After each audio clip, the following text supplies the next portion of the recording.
Hi everyone, my name is Maria Richards. Thank you for giving me 5 minutes. I'd like to start with a question. Why is it that every time a company, especially a big company, starts talking about AI integration, all the human employees start getting nervous? Here at GEC, our company is employing 100,000 employees throughout 42 countries. Right now, in general, the focus of AI companies and really the main integration is in Europe and North America. Because we're in 42 countries, we have employees in Asia, in Latin America, in Africa, and as well as in North America and in Europe.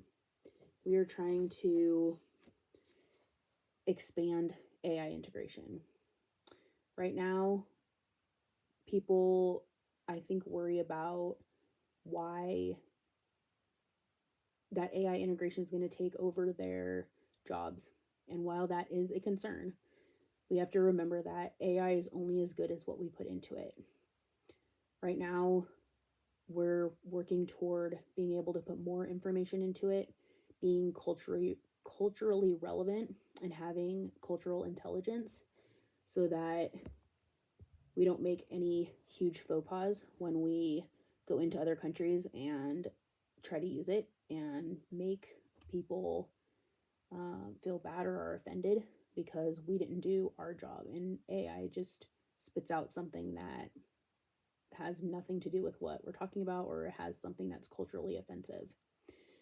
The big strategies for us is the AAA framework. Our aggregation is the global four. It's the stuff we do not compromise on. Data privacy, human rights, those are things that we cannot throw to the wayside. There are things that we have to focus on. Adaption, we have to be smart. We have to be able to feed in appropriate information so that it spits out appropriate information and is culturally relevant. And then arbitrage is we can't just hire from one talent zip code.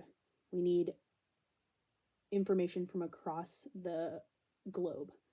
Being internationally diverse is a huge important thing for us to make sure that we are aware of what we are saying, what we are putting into our AI so that it comes out with something that's important as well and is accurate. The three big moves I have, one is regional AI ethics boards. They're not just random people, random tech people. We're putting on anthropologists and community members, people that know the area, understand the cultural relevance and what that looks like, so that it's not just tech people speaking tech, so to speak, that we know that it's relevant. Two is radical transparency. There's always bias. We are working as hard as we can to root that out. We want to do an annual bias audit so that each year we get better and better and work on and improve what we've done up to this point. And then three is the human in the loop. We want to make sure that it doesn't sound cold and doesn't make any life-changing decision on its own.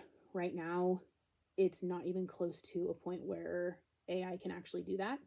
It definitely needs to be checked, double checked, triple checked to make sure that the information that it's giving out is accurate. And we never want to take the human position out of that. We never want to just put something into AI, agree with what it says, and be done. It is so important that humans have double check and have a say in what's going on. It's something that cannot ever be taken out of AI, and that is something that our company is focusing on and making sure that it does not ever go away. We want to start a 90-day pilot in Germany, Brazil, and Singapore to see what works, to see what doesn't, to be able to scale our business and figure out, based on what we learn, how to have conversations. We're going to have all kinds of boards and groups that are talking about what worked, what didn't, how we can make it better. Those boards are going to include employees, they're going to include community members, people around the world, and in those areas that can help us figure out what works, what doesn't, what is accurate in our communities, in those communities, and what isn't. Thank you for your time.